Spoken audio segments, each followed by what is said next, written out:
Tiernan Feeney. How does Scientology trust its members when it comes to internet access to your channel and others?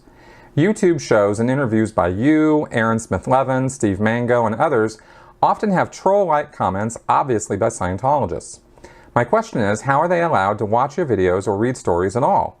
Surely there's a risk that they may hear or read something that may act as a light bulb moment and turn them off Scientology.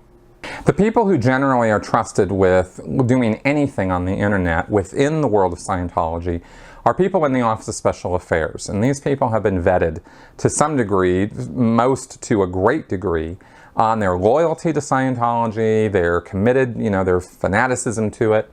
And there's, if you want to talk about cognitive dissonance, man, these guys are the worst. And the OSA people, the Office of Special Affairs people, I mean, I met and interacted and worked with quite a few of them over the years when I was in the Sea Org, and the way I've sort of come to describe these people, for a lot of them at least, not all of them, not by any stretch, but quite a few of them when it comes to Office of Special Affairs work, is these people have shark eyes. They're just blank, dead, black.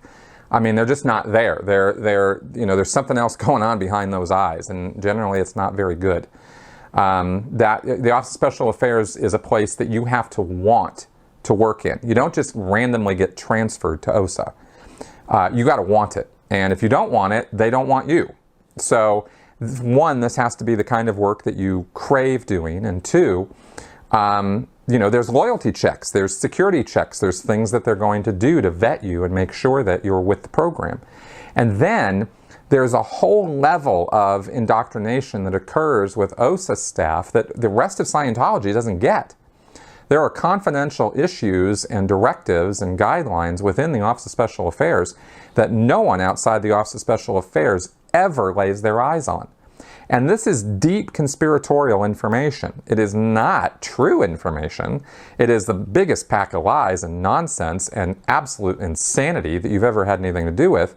But that's Hubbard speaking to his spy masters and his spies and his field personnel in the area of covert operations and intelligence operations. That's what OSA is for the Church of Scientology. And so he's briefing them on a worldview that is just wrapped up in conspiracy.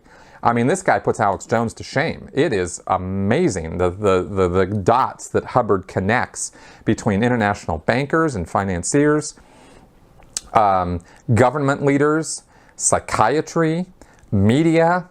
I mean, all of these are in some tight-knit conspiracy led at the top by a group of, 12 or so guys who run the world, according to Hubbard, and who are absolutely out to get Scientology specifically. Not betterment groups, not self-help groups, Scientology. That's who they're gunning for. Now, it's pretty laughably stupid, because if you had multi-billion-dollar corporations, mega corporations, media outlets, if you really had all of psychiatry operating as a unified force to come take some group out, and they really meant business, and there really was a conspiracy, and they really were these guys with this much power, the puppet masters of the world, so to speak, do you really think Scientology would have survived this long? I mean, come on, man. How did they ever get tax exemption through the IRS if there's some big government conspiracy of all the alphabet agencies and military and intelligence agencies all arrayed against Scientology? If that's true, why would Fred Goldberg ever have even met with David Miscavige, much less acceded to giving them tax exemption? I mean, that alone proves that there is no conspiracy, that there's no big, huge, array of matrix of groups aligned against Scientology, but these people believe that there is. That's where their heads are at. I'm explaining all of this so you'll kind of get where OSA's head is at, okay? These people who work in OSA, this is what they truly believe. They are conspiracy theorists. They believe that so strongly, and they also believe in Scientology so strongly, that despite any contrary evidence that comes their way, they look at it and they go, well, this person's just lying. This is just an SP. He's just got overts. He's just the only reason he's saying and doing all these awful things against Scientology is because of his own sins, right? Overt acts, and things you do that are moral transgressions or are bad things to do.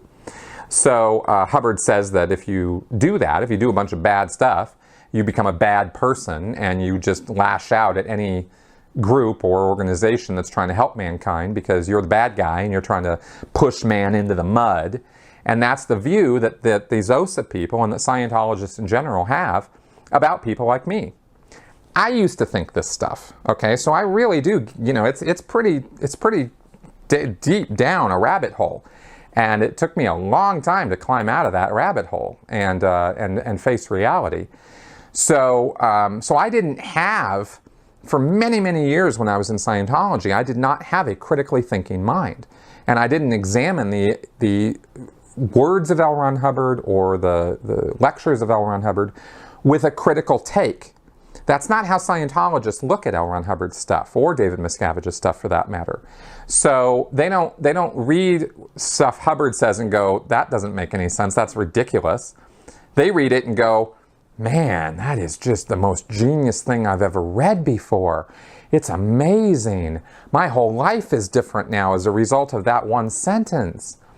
That's what it means to be a cult member. So that's the attitude and the view that these people have when they watch me, Leah, Mike, Aaron, Steve Mango, all of us, right?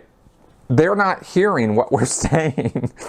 They're only looking for, the reason they watch us or pay any attention to us is only to see if they can catch us out saying something really grossly horrible that they can use against us in some fashion, or if we, like we trip up somehow, or we cough to some crime or admit something that, maybe we shouldn't be admitting to or something. And of course they're looking for that because they think we're these evil people who have committed all these crimes, which we're not.